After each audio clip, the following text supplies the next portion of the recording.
Halo semuanya dan selamat datang. Hari ini kita bakal ngobrolin sesuatu yang namanya keren banget, tapi sebenarnya udah jadi bagian dari hidup kita, berpikir komputasional. Eits, jangan keburu pusing dulu. Ini sama sekali bukan cuma buat para programmer kok. Ini tuh kayak kekuatan super buat mecahin masalah yang tanpa sadar mungkin udah Anda pakai setiap hari. Yuk kita bedah bareng-bareng. Oke, sebelum kita jauh melangkah, coba deh, pernah kepikiran nggak sih sebenarnya gimana caranya komputer itu berpikir?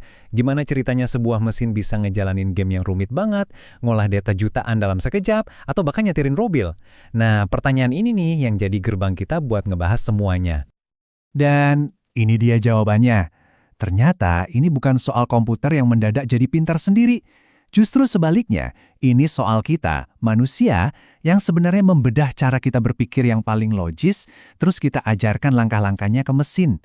Jadi intinya, kita ngajarin mereka buat meniru cara kerja otak kita yang paling terstruktur. Jadi, apa itu berpikir komputasional? Gampangnya gini deh, ini tuh kemampuan kita ngambil masalah yang gede dan kelihatannya ribet, terus kita bikinin resep solusinya, langkah demi langkah. Resepnya ini harus jelas banget, efektif, efisien, pokoknya gampang diikuti. Saking gampangnya, bukan cuma manusia lain yang ngerti, tapi komputer pun bisa menjalankannya. Nah, resep tadi itu punya 4 bahan utama atau 4 prinsip dasar. Anggap aja ini kayak 4 alat super di dalam kotak perkakas mental kita, yang bisa kita pakai buat naklukin tantangan apa aja. Kita bongkar satu persatu ya.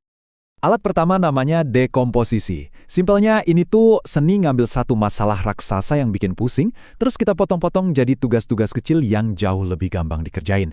Ini yang mengubah rasa panik, mulai dari mana ya? Jadi, oke, gue kerjain yang ini dulu deh, bisa? Contoh paling gampang, bikin pesta.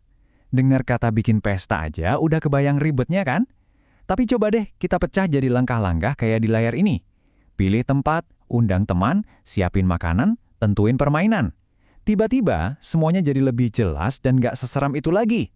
Nah, itulah dekomposisi.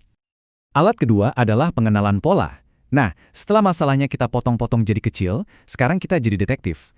Tugas kita adalah nyari kesamaan, tren, atau pola yang berulang. Kenapa?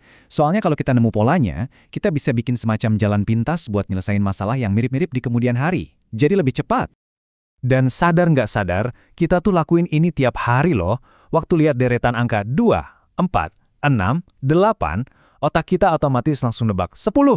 Atau pas bangun tidur, kita ngikutin pola rutinitas yang itu-itu aja. Justru karena kita jago ngenalin pola inilah, hidup kita jadi jauh lebih gampang dan efisien. Prinsip ketiga namanya abstraksi. Wah, ini juga keren banget. Ini tuh kemampuan buat nyaring semua gangguan dan fokus ke informasi yang emang benar-benar penting aja buat nyelesain masalah. Ibaratnya, kita lihat gambaran besarnya tanpa harus pusing sama detail-detail kecil yang nggak ada hubungannya. Oke, kita tes sedikit ya. Saya punya teka-teki nih.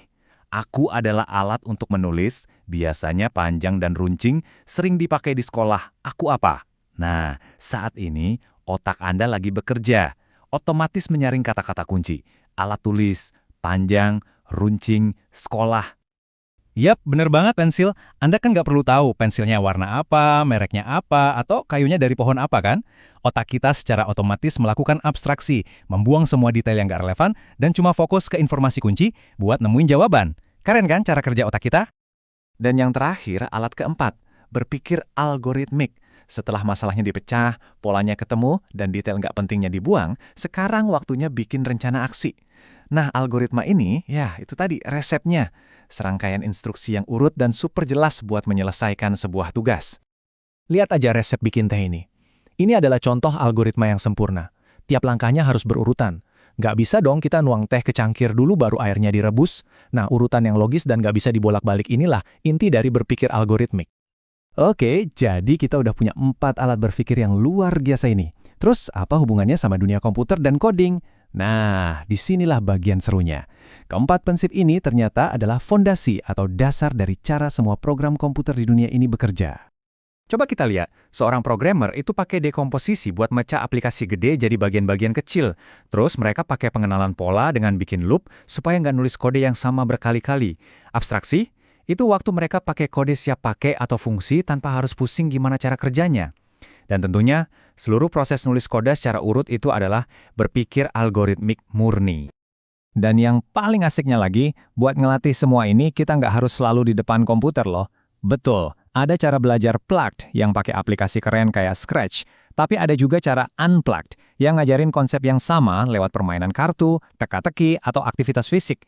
Ini bukti kalau berpikir komputasional tuh beneran buat siapa aja. Baiklah, hubungannya sama coding udah jelas. Tapi, ini tuh jauh lebih besar dari itu. Menguasai cara berpikir ini punya dampak yang nyata banget buat hidup kita sehari-hari.